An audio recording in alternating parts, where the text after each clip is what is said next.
Romanos, acompáñenme por favor, capítulo 5. Vamos a leer, hermanos, si quieren desde el versículo 12 al final. Dice la palabra del Señor. Prestemos atención, hermanos, a la lectura. Tratemos de entenderla. Dice, por tanto, como el pecado entró en el mundo por un hombre, y por el pecado la muerte, así la muerte pasó a todos los hombres, por cuanto todos pecaron. Estamos hablando entonces, hermanos, en este segmento, y lo veíamos el domingo pasado, del segmento del versículo 12 al versículo 14, veíamos, hermanos, en relación al primer Adán. ¿Quién es este primer Adán? Bueno, podríamos decir es el original, ¿verdad? Allá del huerto del Edén. Y veíamos, hermanos, que este primer Adán es representante de nosotros. Nos representa, por eso es que en este pasaje hay muchos elementos ahí que los encontramos en singular y que dicen que a consecuencia de Adán, del pecado de Adán, dice la muerte pasó a todos nosotros. Y vamos a seguir leyendo. Entonces, Adán, hermanos, el primer Adán es representante de la raza humana. Pero vamos hoy en esta mañana a ver al segundo Adán que también es representante. Veamos, sigamos leyendo entonces. Dice, pues antes de la ley había pecado en el mundo, pero donde no hay ley no se inculpa de pecado. No obstante, reinó la muerte desde Adán hasta Moisés, aún en los que no pecaron a la manera de la transgresión de Adán. Es decir, aquellos que no pecaron, hermanos, transgrediendo una orden directa de Dios, como lo hizo Adán. Eso sucedió entre Adán y Moisés, porque luego de la ley de Moisés, hermanos, ya queda claramente las leyes ahí de Dios, y las transgresiones entonces empiezan a ser evidentes. Pero luego dice, versículo 14, no obstante, reinó la muerte desde Adán hasta Moisés, aún en los que no pecaron a la manera de la transgresión de Adán, el cual es, ¿qué, hermanos? El cual es figura, Adán dice que es figura del que había de venir. ¿Quién es ese que había de venir? Jesucristo. Entonces Adán, hermanos, el apóstol Pablo nos dice acá que es figura del que había de venir. Y entonces aquí empieza una explicación en relación a algunos elementos precisamente del segundo Adán. Y dice, versículo 15, pero el don no fue como la transgresión. Empieza a hacer una comparación, que es así vamos a arrancar, hermanos, en esta mañana, haciendo una comparación entre el primero y el segundo Adán. Pero el don no fue como la transgresión. Porque si por la transgresión de aquel uno murieron los muchos, o sea, por la transgresión de Adán murieron los muchos, abundaron, ¿qué dice, hermano? Un poquito dice, mucho más para los muchos que abundaron. ¿Qué abundó? La gracia y el don de Dios por la gracia de ¿qué? Un hombre. ¿Quién es ese hombre? Jesucristo. Y con el don no sucede como en el caso de aquel uno que pecó. Porque ciertamente el juicio vino a causa de ¿cuántos pecados dice? Un solo pecado para condenación. Está hablando de Adán, que es nuestro representante, y en él, en Adán, todos nosotros pecamos. Por eso está hablando acá de uno.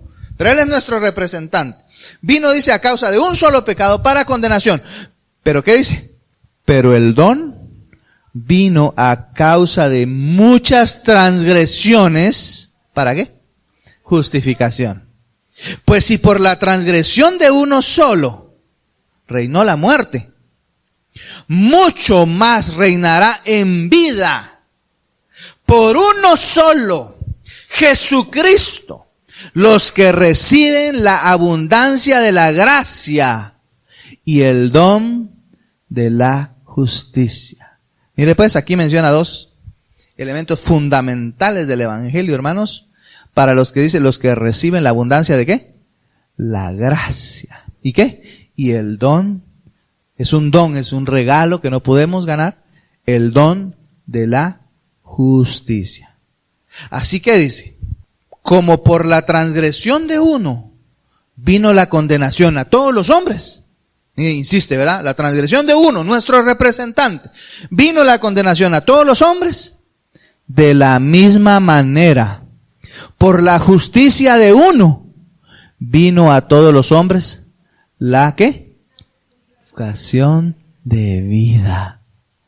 Porque así como por la desobediencia de un hombre, el primer Adán, los muchos fueron constituidos pecadores, así también por la obediencia de uno, los muchos serán constituidos, ¿cómo, hermano? Justos. Pero la ley se introdujo para que el pecado abundase, mas cuando el pecado abundó, ¿qué dice? Abundó la gracia, sobreabundó la gracia, para que así como el pecado reinó para muerte, así también la gracia reine por la justicia para vida eterna mediante Jesucristo, Señor nuestro. Amén. Se concluyó, hermanos, entonces, en el segmento anterior, que el primer Adán es figura de aquel que había de venir. En el versículo 14 lo leímos.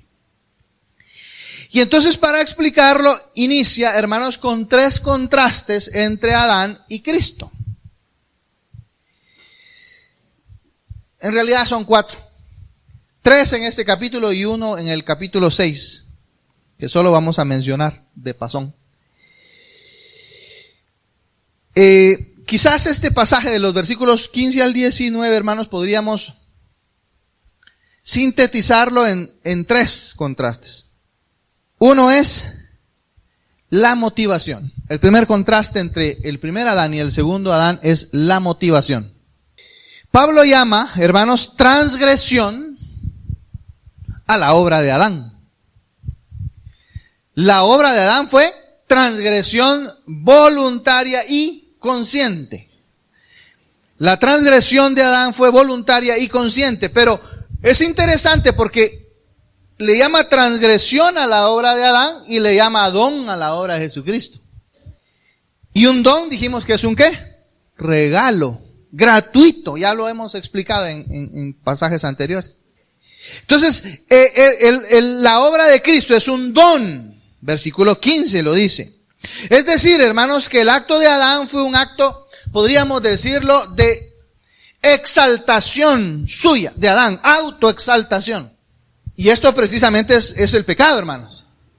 Porque el pecado es darnos a nosotros lo que nosotros queremos, como nosotros lo queremos, independientemente de lo que Dios piense. Entonces el pecado en realidad viene a ser una autoexaltación. Y por eso, sin temor a equivocarnos, podemos decir entonces que el acto de Adán es un acto de autoexaltación. Pero, hermanos, Jesucristo viene y hace un acto de ¿qué? Sacrificio.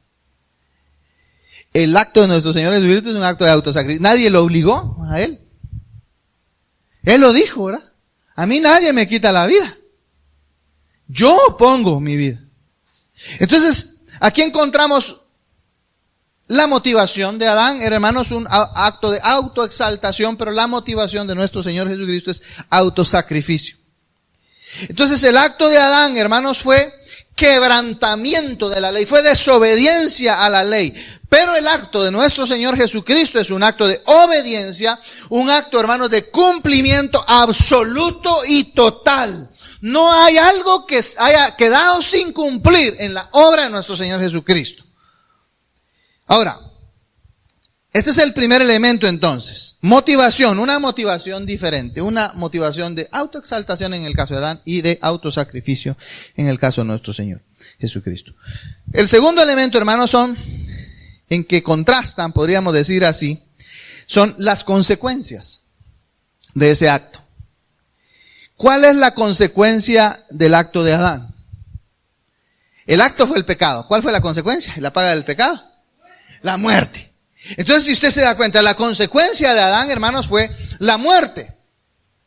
Pero ¿cuál es la consecuencia de Cristo? Vida. Vida, salvación, vida eterna. Vida, hermanos. Lo cual nos revela entonces, hermanos, acá podemos ver que los efectos, podríamos decir así, hermanos, o el efecto de la obra de nuestro Señor Jesucristo, podríamos decir, anula la obra Adán, el primer Adán. El efecto entonces, hermanos, de la obra de Adán es anulado por la obra de nuestro Señor Jesucristo. Muerte y ¿qué? Vida. Muerte y vida. Entonces, la obra de Adán resultó en condenación, lo dice el versículo 16, pero la obra de nuestro Señor Jesucristo, hermanos, resulta en ¿qué? Justificación. Miren el otro contraste. Entonces, la obra de Adán, hermanos, es condenación. La consecuencia de la obra de Adán es condenación, pero la consecuencia de la obra de nuestro Señor Jesucristo es ¿qué? Justificación. La muerte reinaba sobre nosotros. Estábamos en esclavitud, pero ahora, hermanos, somos libres. Somos libres. Tenemos vida eterna. Un tercer elemento en donde podemos contrastar. Ya contrastamos, hermanos, la motivación, las consecuencias, pero el poder es este tercer elemento. Mire, el poder, el alcance de la obra de Cristo deshace, en realidad destruye los efectos de la obra de Adán. Mire qué poder más tremendo, hermano. Y es interesante porque la condenación del ser humano, también, hermanos, la condenación del ser humano es un acto de justicia de parte de Dios, es un acto de santidad de parte de Dios. ¿Por qué? De justicia de Dios y de santidad de Dios. Porque, hermanos, Dios es tan santo que Él no podría tener ante su presencia algo que sea injusto. Entonces, hermanos, la condenación del ser humano es un acto de justicia de parte de Dios, de santidad de parte de Dios, en donde Dios, hermanos, da a cada uno lo que merece sus obras. Pero si lo vemos desde el punto de vista de la justificación, ese es un acto de gracia. El primero es un acto, hermanos, dijimos, de justicia y santidad. Pero el segundo es un acto de gracia que nos da, hermanos, mire, la justicia y la santidad hace que nos dé lo que merecemos. Pero la gracia, hermanos, nos da lo que no merecemos. ¿Sí me estoy dando a entender, hermano? ¿Sí? Por la santidad y la justicia de Dios, hermanos, recibimos lo que merecemos, pero por la gracia de Dios recibimos lo que no merecemos. Porque ¿quién de nosotros merece vida eterna y salvación? Eso es por gracia. Por su gracia, entonces, recibimos de parte de Dios lo que no merecíamos. Mire qué tremendo el poder de Dios. Destruyendo entonces la obra del primer Adán a través de su obra maravillosa en la cruz del Calvario. Y un cuarto elemento, hermanos, en donde se contrasta la obra de Adán y la obra del segundo Adán, es unión. No lo vamos a ver porque está en el capítulo 6. Pero el capítulo 6, versículos 2 al 4 y versículos 8, ahí encontramos esa unión. Mire, nuestra unión con Adán, y lo vimos ya, hermanos, nuestra unión con Adán como nuestro representante, es una unión, podríamos decirlo así, una unión física. Pero nuestra unión con Cristo como nuestro representante es una unión, hermanos, a través de la fe, por medio de la fe. Por medio de la fe en Cristo. Mire, antes de unirnos con Cristo por la fe, todo lo que es cierto en Adán es cierto en nosotros. Es decir, él es pecador, lo hemos visto, ¿no? En aquella lección de Adán. Es cierto en nosotros. Pero una vez, hermanos, usted y yo hemos sido unidos a Cristo a través de la fe. Lo que es cierto en Cristo es también cierto acerca de nosotros. Y entonces esa es la unión que encontramos, hermanos, entre el cristiano y Cristo, su Salvador. Qué hermoso. Ahora, dadas las diferencias, esas diferencias que encontramos, ese contraste, entonces usted se podría preguntar, ¿cómo es posible entonces que Adán sea figura de Cristo, porque es lo que está diciendo el versículo 14 que leímos, ¿no? El cual Adán es figura ¿de quién? Del que había de venir. Si lo que nos está mostrando aquí son muchos contrastes entre Adán y Cristo, entonces, ¿cómo es posible que Adán sea figura de Cristo? ¿Cómo es posible? Entonces, podemos decir, hermanos, que lo más importante es que ambos sustituyen a un grupo de personas. Los representan. Y lo que han hecho ellos se transfiere a aquellos que son sus representados. Lo veíamos el domingo pasado cuando hablábamos de la figura del representante. Se transfieren a aquellos a quienes representan. Y Pablo acá lo explica de varias maneras en los versículos 16, 18 y 19. Mire, ¿qué dice el versículo 16? Ayúdeme, por favor.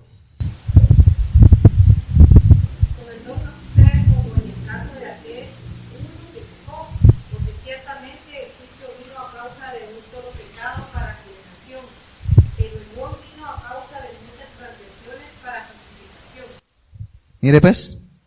Entonces, hermanos, un solo pecado lleva a la condenación. Pero un solo don, que es la persona de Cristo, su obra en la cruz del Calvario, nos lleva a la justificación. Versículo 18, alguien me ayuda, por favor. Así que como por la transgresión de uno vino la condenación a todos los hombres, de la misma manera por la justicia de uno vino a todos los hombres. Mire pues. Entonces, una transgresión, hermanos, ¿trajo qué? Condenación. Una transgresión trajo condenación, la de Adán, nuestro representante. Él es el modelito, ¿no? De lo que nosotros hubiéramos hecho si hubiéramos estado en su lugar, ahí en el huerto. Entonces la transgresión de uno trajo condenación, pero un solo acto de justicia, ese es el acto de nuestro Señor Jesucristo, un solo acto de justicia produce y trae como consecuencia en ustedes, hermanos, y en mí, la justificación. Hermano, mire, necesitamos dimensionar lo que significa justificación, hermano. A veces estamos tan acostumbrados, sí, soy justificado, qué alegre, ¿no? Como que qué normal, ¿no? Pero la justificación, hermanos, es un acto maravilloso, tremendo de parte de Dios, a través del cual usted ya no va a tener muerte eterna, ya no tiene condenación, tiene vida ahora. Usted ha pasado de muerte a vida. Versículo 19, alguien me ayuda, por favor.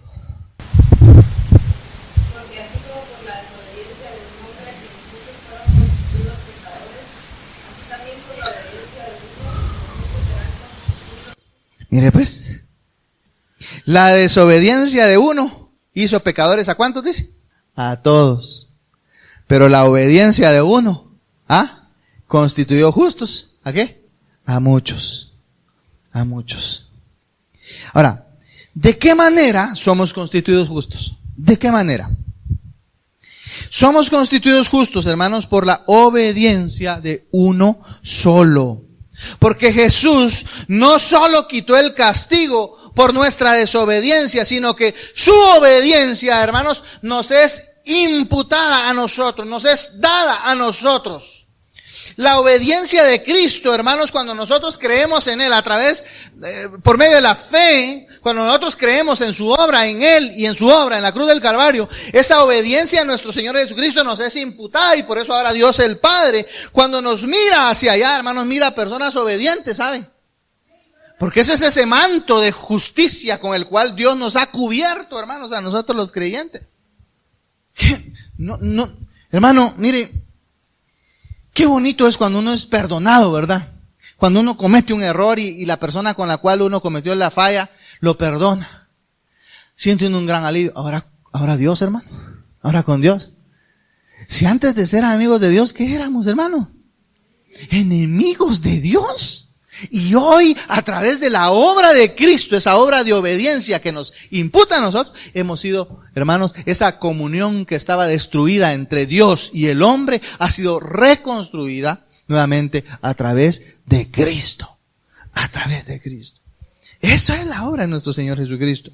Y por eso dice, Versículo 19, se los leo nuevamente. Porque así, como por la desobediencia de uno los muchos fueron constituidos pecadores, así también por la obediencia de uno los muchos serán constituidos justos. Adán, entonces, podríamos decir que él iba a disfrutar de la bendición de Dios si y solo si obedecía, ¿no? No obstante, Adán decidió voluntariamente desobedecer, y lo encontramos en Génesis capítulo 2 y 3. Pero por otro lado, el segundo Adán, Cristo, sabía, hermanos, que por su obediencia, Cristo, él iba a enfrentar el castigo, él iba a enfrentar el sufrimiento. Y a pesar de eso, hermanos, él decidió voluntariamente vivir en obediencia, sabiendo que iba a enfrentar el castigo y el sufrimiento. Por otro lado, Jesús, sabiendo que Adán, el primer Adán, sabiendo que con su obediencia le iba a dar bendición, decidió voluntariamente desobedecer. Pero nuestro Señor Jesucristo, sabiendo que la obediencia le iba a traer castigo y crucifixión, decidió obedecer. Decidió sufrir en su lugar, en mi lugar. Jesús sabía que de su obediencia, hermanos, dependía la vida para todos nosotros. La vida para usted y para mí. Así que, hermanos, con determinación nuestro Señor Jesucristo, dice, puso su rostro como un pedernal y fue directo a la cruz. Haciéndose obediente, dice el apóstol Pablo a los filipenses, haciéndose obediente. Mira, haciéndose obediente. Él se hizo obediente por usted y por mí, haciéndose obediente hasta la muerte. La peor muerte, la muerte de cruz. De su obediencia entonces dependía, hermanos, la obediencia de todos aquellos que ahora estamos en Cristo en lugar de estar en Adán. De la obediencia de Él. Cristo fue entonces, hermanos, nuestro representante. Cristo pagó, por eso hablamos del representante, ¿no? Cristo, hermanos, pagó nuestra condena. ¿Quiénes deberíamos de ser condenados, hermano? Nosotros. ¿Quién pagó nuestra condena? Cristo pagó nuestra condena en la cruz del Calvario. Nos dio libertad. Y no solo, hermanos, cargó con el castigo en su muerte, sino que ganó por nosotros la recompensa de vivir en perfecta obediencia ante la ley de Dios. Qué grandioso acto hizo Cristo, hermanos, por nosotros. Es que el primer Adán, hermanos, antes de su caída, era justo. Tenía la posibilidad, eso sí, de volverse injusto. Pero Cristo, no solo, hermanos, en Cristo, no solo somos justos ante Dios, sino que en posicionalmente ante Dios, en posición, hermanos, ya no tenemos la posibilidad de volvernos injustos. Cristo cumplió 100% las demandas de la justicia de Dios. Él no necesita ya más justicias, Cristo las cumplió. Que el resultado va a ser que nosotros vamos a vivir una vida justa, eso sí. Pero es el resultado de creer en la obra 100% completa de nuestro Señor Jesucristo. Las demandas, hermanos, que ni sumando, hermanos, sumando todas las justicias de la humanidad desde Adán hasta el último, ni sumando todas esas justicias, podrían cumplir las demandas de Dios. Podían ser aceptadas por Dios.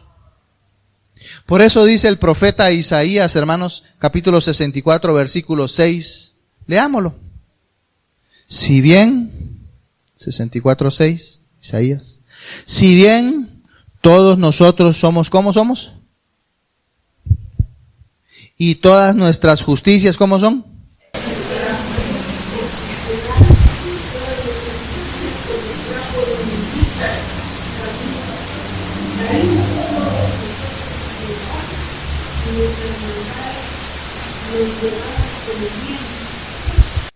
Mire pues, hermanos. Vaya que son nuestras justicias así. Ahora imagínense nuestras injusticias. Si nuestras justicias son como trapos de inmundicia, ¿cómo serán nuestras injusticias, verdad?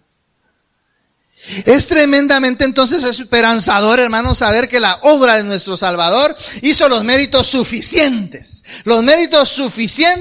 para acreditar a nuestra cuenta, hermanos, a nuestra cuenta, una justicia tal, como que si nosotros hubiéramos hecho esa justicia. Entonces la justicia de nuestro Señor Jesucristo fue tal, hermanos, que ahora nos es acreditada su justicia. Como que si nosotros hubiéramos hecho méritos, ¿no? El versículo 18 que estamos leyendo en Romanos dice, así que, volvamos a Romanos 5:18, así que, como por la transgresión de uno vino la desobediencia a todos los hombres, de la misma manera, por la justicia de uno vino a todos los hombres, ¿la qué? Justificación de vida. Entonces esa es la razón, hermanos, por la que nuestro Señor se le llama en algunos pasajes el justo. A nuestro Señor se le llama el justo. Y el mismo apóstol nos lo dijo anteriormente. Si quiere, veamos unas páginas atrás, por favor. Romanos capítulo 3, versículos 21 y 26 al 26. Se los leo rápidamente. Dice, Romanos 3:21. ¿Estamos, hermanos? Pero ahora,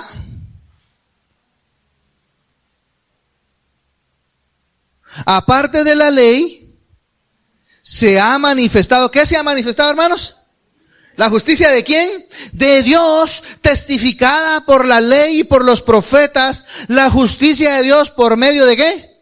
De la fe en Jesucristo. ¿Para quiénes? Para todos los que ¿qué? Creen en Él, porque no hay diferencia. ¿Por cuanto qué?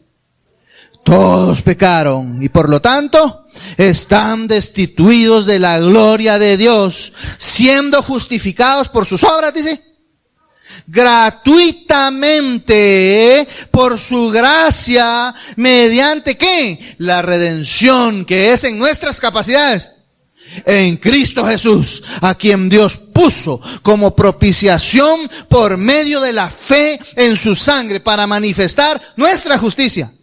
Su justicia a causa de haber pasado lo que sí nosotros somos, ¿no? Haber pasado por alto en su paciencia los pecados pasados, con la mira de manifestar en este tiempo su justicia, a fin de que ¿quién? El justo, Él sea el justo y el que justifica al que es de la fe de Jesús. Y luego dice el versículo 27, ¿no? ¿Ah? ¿Dónde pues está la jactancia? Entonces, hermanos, Jesucristo el justo es el único que puede hacernos justos ante Dios. No hay otro, nosotros no podemos hacernos justos ante Dios, por más que lo intentemos. Y cada vez que lo intentamos vamos a salir frustrados y desdichados porque no vamos a poder. Entonces Él es el único que puede hacernos justos ante Dios, es el único que puede justificarnos. No hay otro, en absoluto, no hay otro, no existe otro. Que se nos quede esto, hermano, no hay otro, solo Él es el único. Por eso es que, como ya hemos enseñado en este estudio, hermanos, no hay lugar para la jactancia en nosotros. No hay, es que yo sí, mire, yo sí trato de vivir una vida. No hay lugar para la jactancia. Hemos dicho, hermanos, que nuestras justicias son ese último pecado que nos cuesta dejar, ¿verdad? Nuestras justicias son ese último pecadito que tenemos allí, que no queremos dejar porque lo creemos muy santito, ¿no? Creemos que eso sí es lindo para Dios. Y nuestras justicias, leímos, como dice el profeta, son como trapos de inmundicia. Hermanos, no hay lugar para la jactancia en nosotros mismos. Y por eso lo dice el apóstol en el versículo 27. Leámoslo, 3:27. ¿Dónde pues está la jactancia? ¿Dónde? ¿Dónde está la jactancia? ¿Qué dice él ahí? Claramente. Queda excluida. Nosotros no podemos jactarnos, no podemos presentarnos delante de Dios. Sí, yo fui buen padre, fíjate. Yo iba a la iglesia, yo daba mi diezmo, yo enseñaba. Yo era maestro de escuela dominical, fíjate. ¿Dónde pues está la jactancia? queda excluida. ¿Por cuál ley? ¿Por la de las obras? No, sino por la ley de la fe.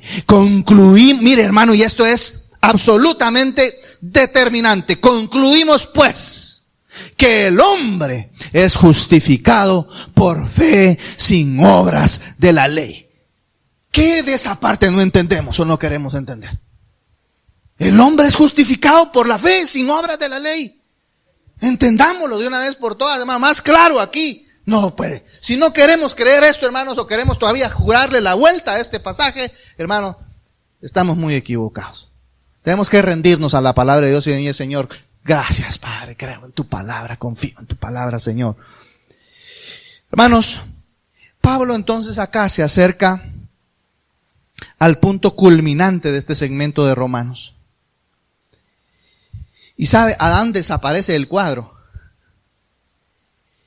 Adán desaparece del cuadro y desde el versículo 12 ha venido insistiendo, hermanos, en la experiencia del primer hombre como una analogía, ¿verdad? Como una figura, como una analogía útil en la interpretación de la obra de Cristo. Y por eso nos pone esa comparación entre el primer Adán y el segundo Adán, que es nuestro Señor Jesucristo.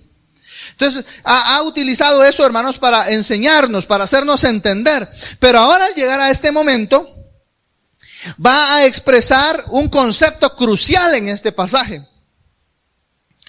Un concepto crucial. Y entonces Adán queda excluido y la atención se concentra en Cristo y en su gracia. Y caemos entonces a los versículos 20 y 21. ¿Qué dice?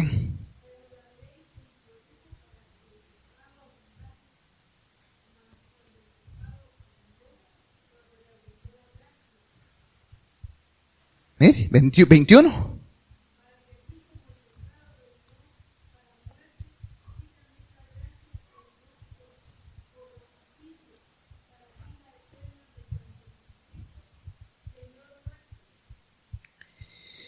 Mire, hermano. Y entonces, aquí encontramos una referencia a la ley que en realidad puede sorprendernos en este estudio, porque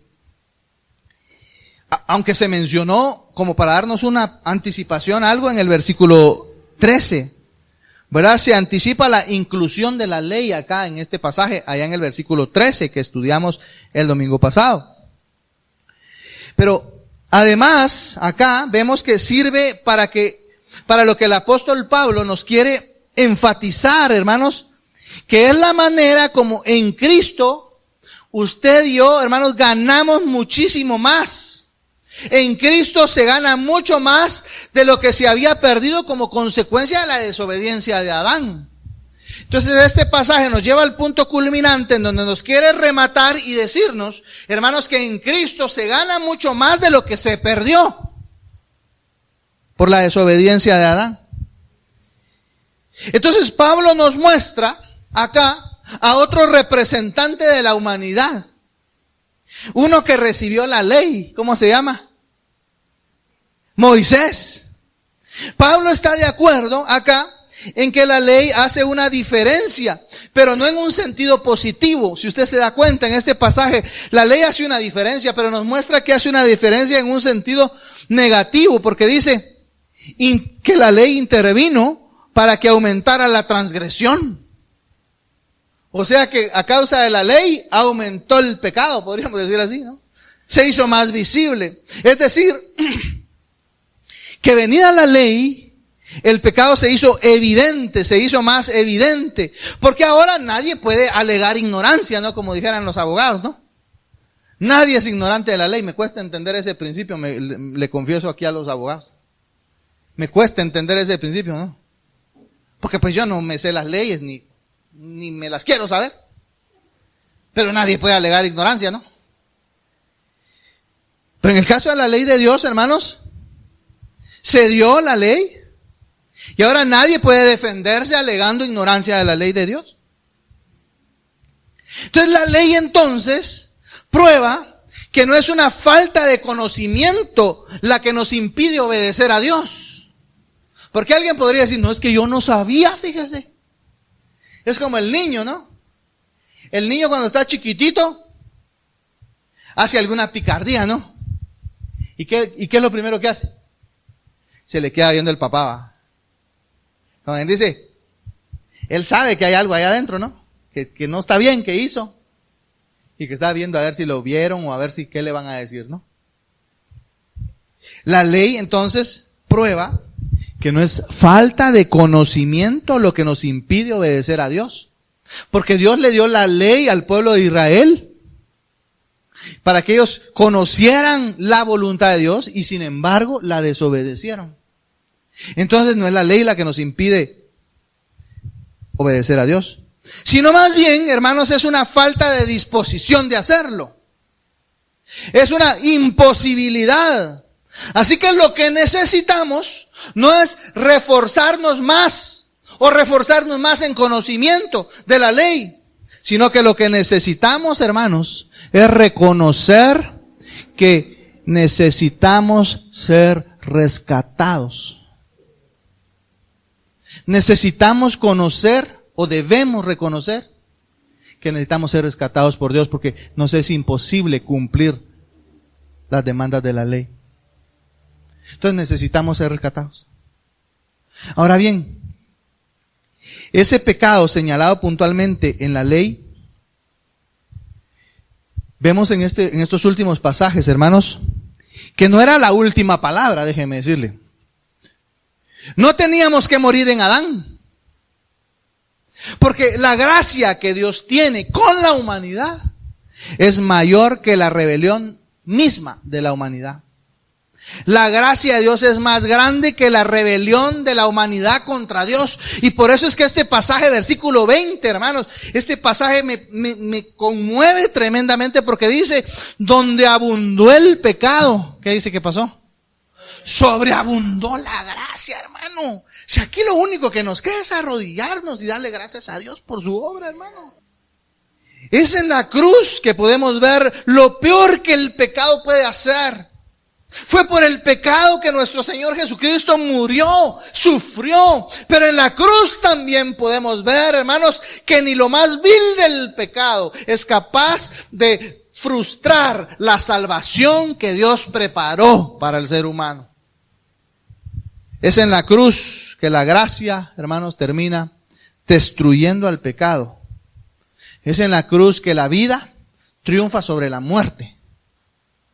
Así que el primer Adán no tuvo la última palabra. No tuvo la última palabra para la humanidad.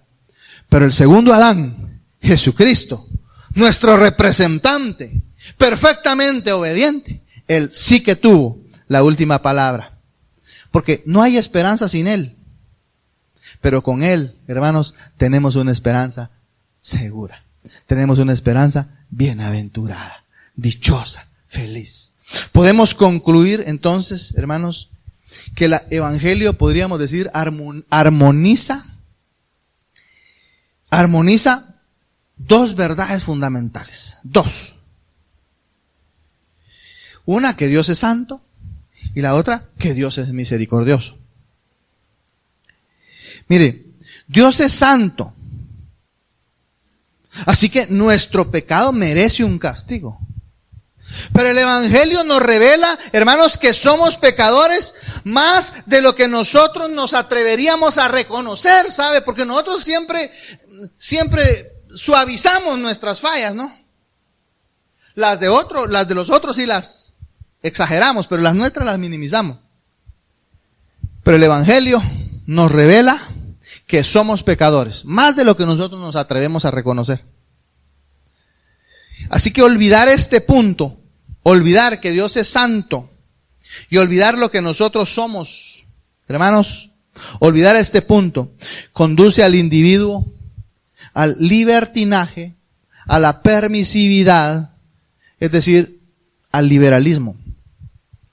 Una persona que se olvida de que Dios es santo, que no quiere saber que Dios es santo, cae en la permisividad y el liberalismo. Pero el segundo punto, hermanos, que armoniza el evangelio es la misericordia de Dios. Cristo, hermanos, se ocupó, en su misericordia, se ocupó de nuestros pecados. El Evangelio nos muestra que podemos ser aceptados por Dios a través de Cristo. Más de lo que nosotros podríamos imaginar. Porque uno no puede imaginar, humanamente hablando, que alguien lo acepte siendo el peor individuo. Es como que yo le preguntara a las hermanas, ¿cuántas estarían dispuestas ustedes a casarse con el peor asesino que está ahí metido en el preventivo de la zona? Ninguno, ¿verdad? Nosotros no nos atreveríamos a eso. No. Pero sabe, hermanos, nosotros hemos sido aceptados por Dios a través de Cristo más de lo que nosotros podemos imaginar. Hemos sido aceptos por Dios a pesar de nuestras circunstancias, de nuestras condiciones, de nuestras transgresiones, pecados, fallas, de todo tipo. Más de lo que nosotros podríamos imaginar. Y olvidar eso también, así como olvidar que Dios es santo conduce al liberalismo, olvidar que Dios es misericordioso conduce al legalismo, al moralismo, que ya lo estudiamos cuando estudiamos el capítulo 2 de Romanos. Entonces, de esa cuenta, hermanos, es que no debemos eliminar ninguna de estas dos verdades para no caer en el liberalismo o en el legalismo. Porque de hacerlo, vamos a terminar, hermanos, anulando el gozo, la alegría y la liberación que encontramos en el Evangelio. Es que si no entendemos la gravedad de nuestros pecados, entonces el pago de ellos parece trivial a veces, ¿verdad? Si no entendemos qué tan graves han sido nuestras maldades, nuestras injusticias y nuestros pecados, pareciera entonces que la obra de nuestro Señor Jesucristo es una obra chiquitita. Pero es hasta que comprendemos, hermanos, y lo comprendimos a través de la ley, esa fue una de las funciones de la ley. Comprender el pecado y la santidad de Dios. Si comprendemos eso, hermanos, entonces podemos darle gracias a Dios porque la obra de nuestro Señor Jesucristo es grandiosa.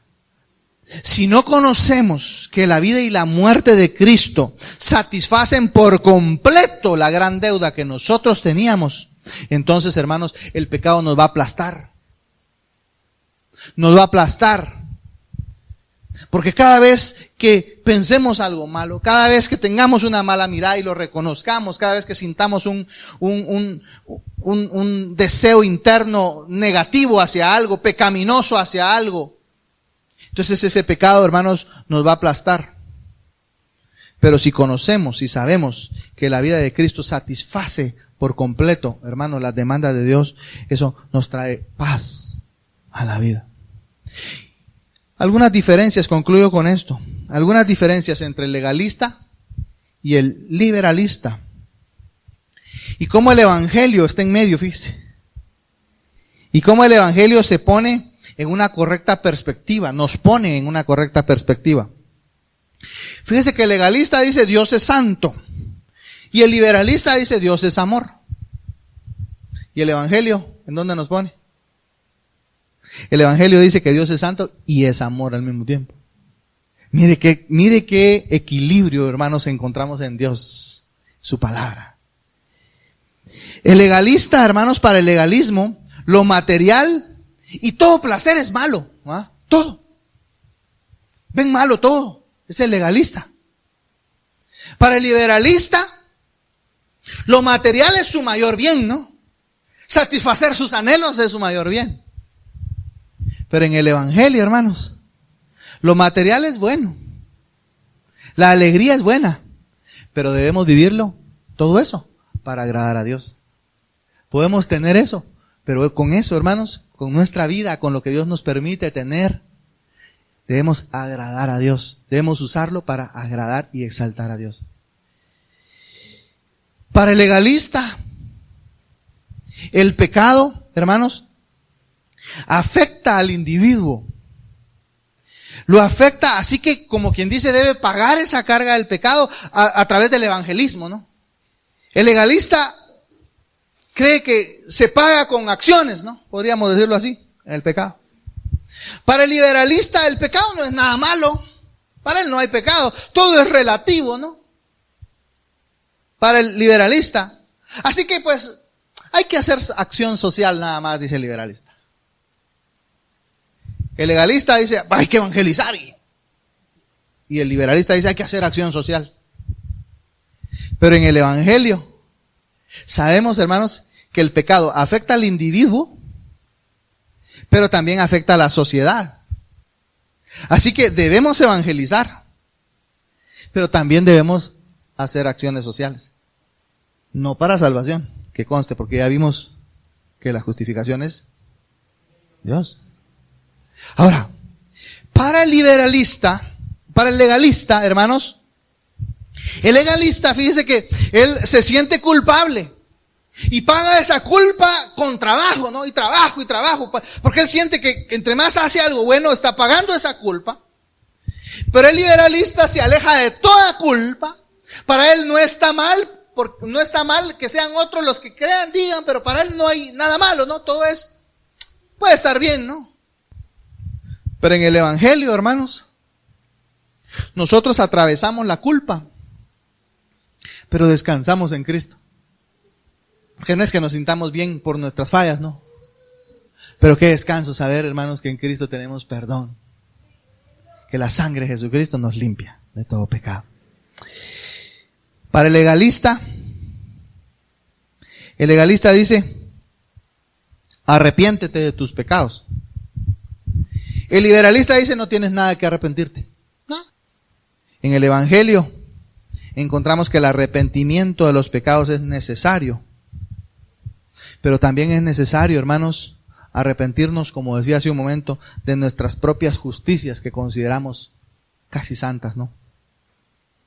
Hermanos, cuán agradecidos debemos estar por el maravilloso evangelio. Este evangelio de gracia, este evangelio que nos muestra cuán pecadores somos, pero que nos muestra, hermanos, cuán maravilloso es Jesucristo, cuán hermoso es nuestro Salvador. Nos libera de la culpa, nos libera del castigo, del pecado, porque Él llevó, dice el profeta Isaías, Él llevó nuestras culpas y el castigo de nuestra paz fue sobre Él.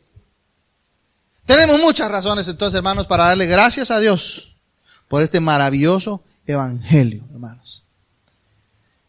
Cristo es el centro del evangelio, su obra en la cruz del Calvario. Vamos a orar, hermanos.